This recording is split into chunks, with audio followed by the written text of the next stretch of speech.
the production possibilities curve, or frontier as it's sometimes called. Thus far, we've introduced two of its four key properties.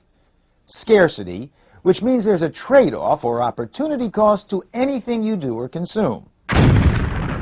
More resources into making guns for, say, homeland security means less resources available to make consumer goods like butter. Guns versus butter has been a cliché of economics for decades. Property 2 of the curve, the law of increasing opportunity costs. The more you want of anything, the more you'll have to give up of other things. There remain two more key points about the curve. Point number 3. An economy is always trying to produce on the curve instead of inside it. That is, imagine that the curve or frontier represents everything the economy can provide. Say, every possible good on one axis, every possible service on the other. If it uses the resources efficiently, the best way it can, then it'll be somewhere on the frontier. This much of goods, this much of services, or perhaps this much and this much. But now suppose there's unemployment.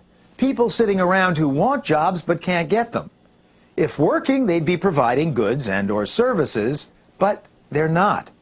So the economy at less than full employment is not producing as much as it could, but somewhat less, and thus finds itself inside the curve, not at maximum production. Economist Kent Ford. One of the best examples of being inside the curve is the Great Depression. We had massive unemployed resources. We were way inside the curve with 25% unemployment. Some industries were operating at 20% of capacity. There was a great deal of misery. People were not making a living. They couldn't survive. An example of being on the curve or close to it would be World War II.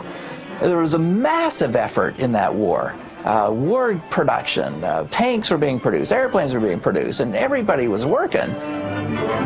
The strong with their willing muscles, and those less strong, but as willing, the braided schoolgirls, the white-haired grandmothers, the old young, the young old, working together in intimate harmony. And working hard, working overtime, we were really pushing our maximum as far as our production possibilities.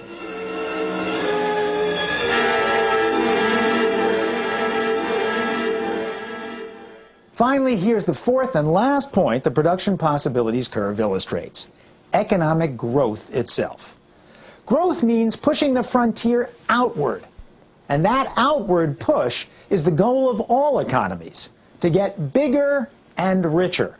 That curve will move out if we increase the factors of production, the things that produce goods and services, greater technology, better ways to do things. More human capital. People are more skilled and able to produce more. If companies invest in physical capital, if there are more machines and factories that produce, that will increase the production possibilities. And more people in the workforce, more labor, through either more people entering the workforce, greater labor participation rate, or more immigration will push that production possibilities curve outward. So the curve was down here somewhere in the late 1700s, say, before the Industrial Revolution. But as we steadily came up with ways to produce more, we could have more of pretty much everything. In terms of the picture, we've been moving this curve up and to the right pretty rapidly ever since. Or as economists like to put it, we've been making the pie of everything we could possibly have bigger and bigger and bigger. So the production possibilities curve, or frontier, not only illustrates scarcity, increasing opportunity costs, and efficiency, producing on the curve instead of inside it, but the whole point of economics, to make us all materially better off.